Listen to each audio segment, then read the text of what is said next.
Okay, nagbubukas na tayo. Dumi. Tapos, bali, umiikot. Bali. Sira-sira na talaga yung mga plastic nito. Ayan, no? Wala nang sampayan nung back grill.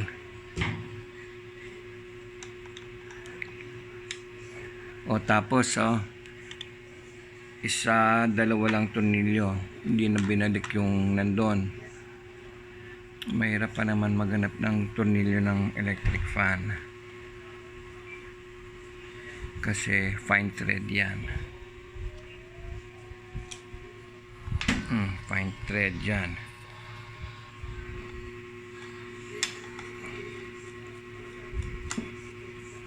Iba ang thread niyan kasi. Hirap ng isang kamay. Shoot mo. Okay. Wala. Okay. May lock yan eh. Ang hirap. Sige, yan na. Wasak na wasak talaga tong takot niya. Nipis. Paano kaya tayo makahanap nito? Wala kasing brand. Tapos masyado magaan yung electric fan. Tignan mo yung niya, dumi, ang liit ng makina.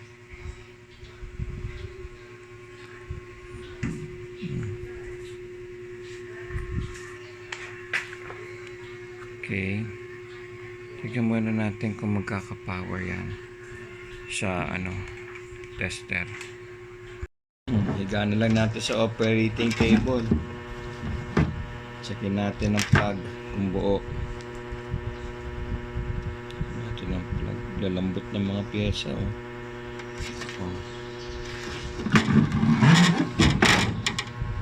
Hanapin natin yung line 1 dito yan. Kabila. Okay, buo ang line 1. Lipat natin ang line 2. Dito yan, dapat pipitik yun. Line 2. Ito. Yan. So, buo plug. Ayaw pumihit nitong Checkin muna natin ulit, balikan natin. Ayaw matanggal nitong hindi ko alam kung in-epoxy ito. Dapat kasi ito lang glue gun o para mag-hold na. Matunaw nung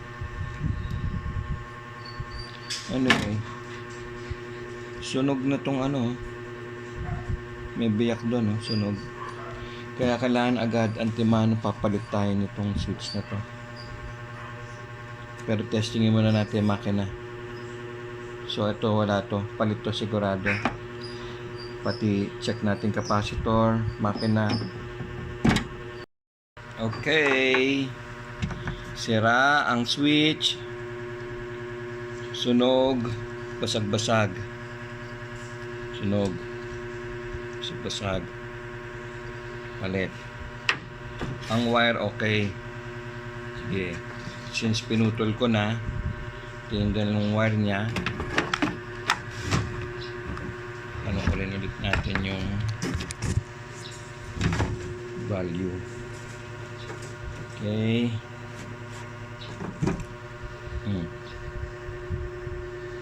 Yung isang line. Okay.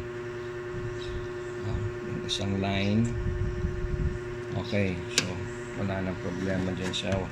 So, i-support natin. Okay. Ang problema natin, itong makina, patay. So, yan, gumagana yung natin, tester ha. Natin, adjust natin. Yan. Okay. So, ito yung sa capacitor. Hindi makita yun.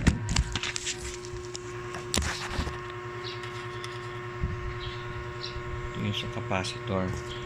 Dapat yan, kinuwanan mo ng reading, papalo, so patay. Ito yung sa common. Dapat yung common, lahat yan merong reading. So, patay makina nito. Hindi ito aandar. Okay, may isa lang itong nakadikit na common. Pipitik dapat yung isa niyan. Ito yon. Okay, so, patay ang motor. Bubuksan natin ang motor. Malaman natin kung thermal fuse o sunog ang makina.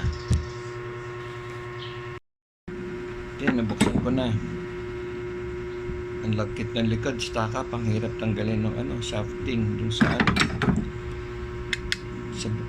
back house. Tapos tuyo yung niya, nangangalawa, bushing, walang oil, wala natin linisan, lubricate. Ito, buti walang gas yung harap.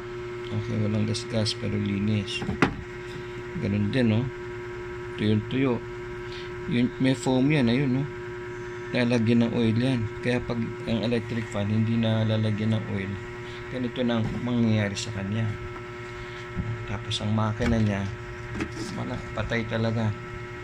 Yung dalawang capacitor. Yan, dyan pa lang dapat meron ng power. Wala. Tapos ito yung common. Yung isang kalinya ng common may palo. Tapos dapat lahat yan papalo na. Ito yung 3 speed.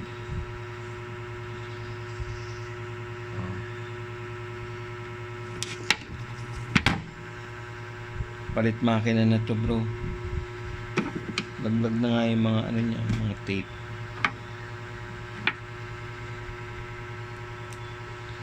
Tsaka lang to, aluminum, manggaan, dapat to copper. So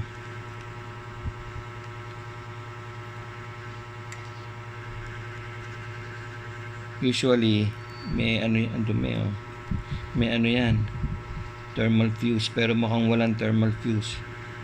So palit tayo makina, palit tayo ng switch, palit tayo nitong back cover.